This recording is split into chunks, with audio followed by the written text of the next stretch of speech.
जब अपन ट्रांसलेट करेंगे इस इंग्लिश ऑर्डर शीट को हिंदी में। ओके, सो स्टार्ट करते हैं। They are heard peruse the case diary challan papers. उन्हें सुना गया। ठीक है, they are heard case diary challan के दस्तावेज का अवलोकन किया गया। ठीक है, नाउ पैराग्राफ 2। मैं हर एक पैराग्राफ के बाद उसको ट्रांसलेट कर दूंगा। ठीक है, this is the applicants first bill application filed under section 483 of BNSS 439 of Criminal Procedure Code 1973 as they are implicated in connection with crime number 163 2026 registered at police station Ranapur district Jhabua MP for the offence punishable under section 296A 1152 125 351 324-2, 191-3, 1091 of BNS 2023. The applicants are in custody since 7/4/2026, 6/4/2026 and 27/4/2026. आवेदकगण के ओर से भारतीय नागरिक सुरक्षा संहिता की धारा 483 दंड प्रक्रिया संहिता 1973 की धारा 439 के तहत दायर यह पहला जमानत आवेदन है, क्योंकि उन्हें पुलिस थाना रानापुर जिला झाबुआ में भारतीय न्याय संहिता 2023 की धारा 296A 1152 125 351 324-2 191-3 1091 के तहत दंडनीय अपराध के लिए पंजीकृत अपराध क्रमांक 163/2026 के सिलसिले में आरोपी बनाया गया है। आवेदक गण दिनांक 7/4/2026, 6/4/2026 और 27/4/2026 से हिरासत में है। अपन एक बार सेक्शंस को भी देख लेते हैं। सेक्शन 296 बोलता है like obscene acts and songs. इसमें इम्प्रिजमेंट अराउंड 3 इयर्स तक की है और यस 3 इयर्स तक की है। नाउ कौन सा 115 talks about voluntary causing hurt. इसमें सब क्लॉज 2 बोला गया, तो इसमें 2 इयर्स की पनिशमेंट है और फाइन है, और विच एक्सटेंड्स टू 10,000 रुपीज़ तक की है, और दोनों भी मिल सकती है। फिर उसके बाद 125 talks about act endangering life और पर्सनल सेफ्टी ऑफ अदर्स। इसे पनिशमेंट अराउंड 3 मंथ्स तक की है और फाइन है विच एक्सटेंड्स टू 2,000 रुपीज़। फिर 351(3 वही अपना क्रिमिनल इंटिमिडेशन। इसमें बोलता है कि by threatening to cause death और ग्रेवियस हर्ट। इसमें पनिशमेंट अराउंड डेथ की है, लाइफ की है, या 7 इयर्स और फाइन और बोथ दोनों की है। फिर उसके बाद 324 मिसचीफ के बारे में बात करता है। कोई भी अगर डैमेज करता है किसी पब्लिक या पर्सन को तो मिसचीफ उसको कहा जाता है। इसमें पनिशमेंट अराउंड 6 मंथ तक की है, लेकिन सब क्लॉज 4 में बोला गया है कि अगर कोई डैमेज करता है ऐसे अमाउंट जो कि 20,000 से लेकर के 1 लाख तक का है, तो उसमें 2 इयर्स और फाइन और बोथ दोनों सज़ा मिल सकती है। फिर 191(3 जो कि राइटिंग के बारे में बताया गया है कि वायलेंस यूज़ करता है किसी अनलॉफुल असेंबली के द्वारा या कोई ऐसे मेंबर के द्वारा, उनके द्वारा। और इसमें सब क्लॉज 3 बोलता है कि यही अनलॉफुल असेंबली कोई आर्म्ड या डेडली वेपन्स कैरी कर रही है, तो उसमें समथिंग अराउंड 5 इयर्स फाइन और बोथ इसकी सज़ा है। यस फिर 109 अटेम्प्ट टू मर्डर है, जिसमें 10 इयर्स तक की सज़ा है, फाइन है, और इम्प्रिजमेंट फॉर लाइफ तक की है। अगर किसी आप पर्सन को भी कॉज करते हो, उसके वजह से किसी को अगर कॉज होता है, डैमेज होता है, तो ठीक है। नाउ सब क्लॉज 3 सॉरी मतलब ये paragraph 3।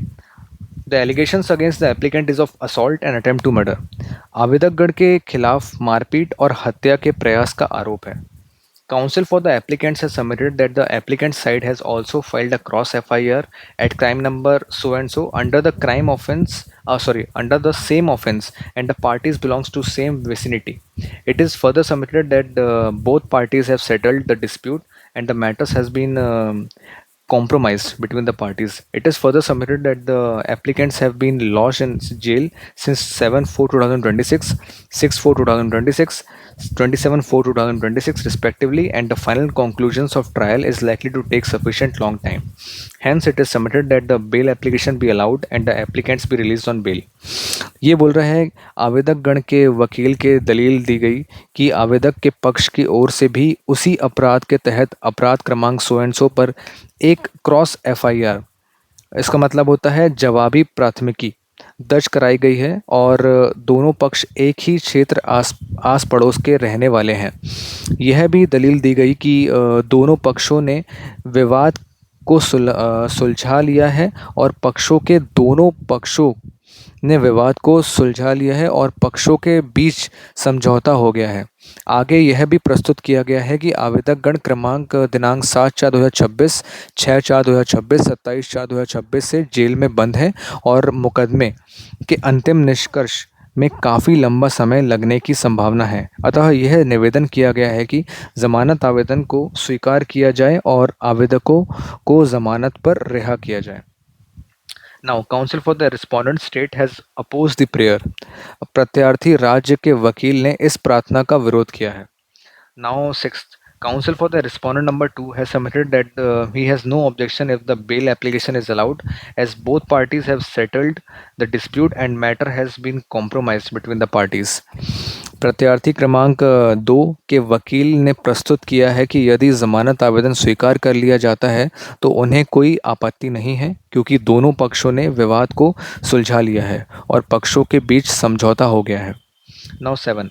Having considered the rival submissions, perusal of the case diary and considering the documents filed on record and the fact that the parties have settled the dispute and the matters have been compromised between the parties, this court is inclined to allow the present application.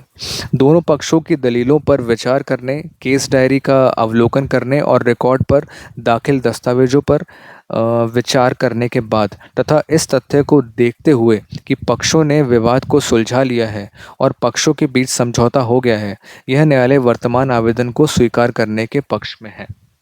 Now 8. Accordingly, without commenting on the merits of the case, the application filed by the applicants are allowed. The applicants Mohammad Khan so and so are directed to be released on bail upon furnishing a personal bond in the sum of rupees 25,000, each with one solvent surety, each of the like amount to the satisfaction of the trial court for their regular appearance before the trial court during trial, with a condition that they shall remain present before the court concerned during trial and shall also abide by the conditions enumerated under section 437(3) Criminal Procedure Code 1973. It is also directed that if the applicants are found to be involved in violation of any of the terms of this order, an application for cancellation of their bail may be filed before the trial court itself, who shall decide the same in accordance with law. 8. तदनुसार मामले के गुण दोष को कोई टिप्पणी किए बिना आवेदकों द्वारा दायर आवेदन की स्वीकार किया जाता है। निर्देश किया जाता है कि आवेदक Mohammad Khan so and so को विचारण न्यायालय की संतुष्टि के अनुसार मुकदमे के दौरान विचारण न्यायालय के समक्ष अपनी नियमित उपस्थिति के लिए 25,000 प्रत्येक राशि का एक व्यक्तिगत बंधपत्र और इतनी ही राशि की एक शोध श्रम प्रतिभूति प्रस्तुत करने पर जमानत पर रिहा किया जाए, इस शर्त के लिए कि वे मुकदमे के दौरान संबंधित न्यायालय के समक्ष उपस्थित रहेंगे और दंड प्रक्रिया संहिता 1973 की धारा 437 के तहत निर्धारित शर्तों का भी पालन करेंगे। यह भी निर्देशित किया जाता है कि यदि आवेदक इस आदेश की किसी भी शर्त का उल्लंघन करते हुए पाए जाते हैं तो उनकी जमानत रद्द करने का आवेदन विचारण न्यायालय के समक्ष ही दायर की जा सकती है, जो कानून के अनुसार इसका फैसला करेगा। MCRC stands allowed and dispose of और certified copy as per rules. विविध आपराधिक मामला MCRC स्वीकार किया जाता है और निरस्त किया जाता है। नियमानुसार प्रमाणित प्रति सर्टिफाइड कॉपी दी जाए। Okay, so thank you and ऐसे ही कंटेंट के लिए आप फॉलो कर सकते हो मुझे। Thank you.